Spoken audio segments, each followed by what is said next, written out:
Assalamu alaikum, brothers and sisters. I hope you're well.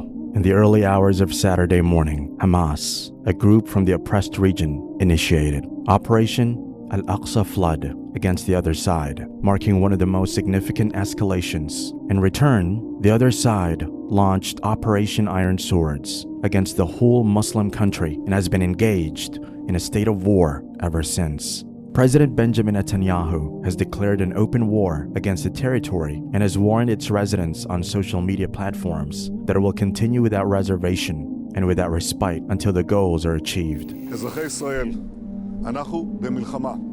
לא במבצע, לא בסבבים, במלחמה. Now, many countries have started taking sides, and the ones taking sides of Netanyahu are claiming that it was Hamas who started all of this. But it is worth noting that the commander of Hamas has stated that the attacks on territory were carried out as a defensive measure for Al-Aqsa, which had recently been invaded by illegal settlers. The commander also said that they had to take this action because enough was enough, explaining that now they had no other choice but to respond to the everyday injustices that they had been facing for several years. Now, Muslim nations, including Saudi Arabia, Qatar, and Kuwait, have come forward to show support to the oppressed nation and are even stating that no one else is to blame for such conditions except for Israel itself, which has been exercising oppression for years without any consequences. Qatar, in a statement issued by the Ministry of Foreign Affairs, said Israel was solely responsible for the ongoing escalations due to its continuous violations of the rights of its neighboring territories' people, including its recent repeated intrusions into the holy Al-Aqsa Mosque under the protection of the Israeli police. Kuwait has voiced its serious apprehension regarding the evolving situation, assigning responsibility to Israel for what it perceives as overt acts of aggression. In an official statement, the Foreign Ministry has urged the international community to intervene and put an end to what it characterizes as provocative actions by the occupying forces and the expansion of settlements policy.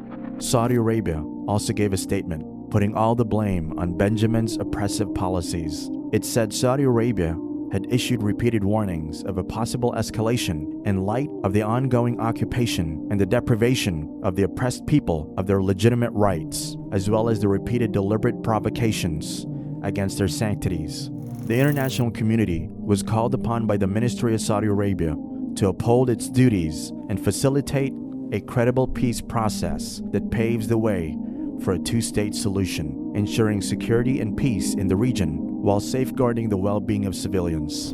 Other Muslim countries, which include the UAE, Turkey, Oman, and even Syria, have taken a clear stance against the oppressing regime of Israel, which has resulted in such an escalation of events. Now, innocent people are in a state of absolute terror and are fearful for their lives as the so-called Operation Iron Swords is being applied with full force. Benjamin Netanyahu has warned and threatened to turn its neighboring territory into a deserted island and warned its residents to leave now. Brothers and sisters, we may be feeling helpless for our fellow Muslims who are facing extreme difficult situations, but there is something that we can do from our side, and that is to make dua for them as much as possible. Remember that the power of dua is immense, and if every one of us remembers our fellow Muslim brothers and sisters in our prayers, then it'll definitely make a difference. Believe in the power of dua, and also be assured that Allah is not unaware of what the wrongdoers do. May Allah subhanahu wa ta'ala help our Muslim brothers and sisters during these difficult times. Ameen. That's it for today, brothers and sisters. Let us know your thoughts in the comment section below. We would love to hear from you. Subscribe to the channel. Share this video with your family and friends. Until next time, Assalamu alaikum.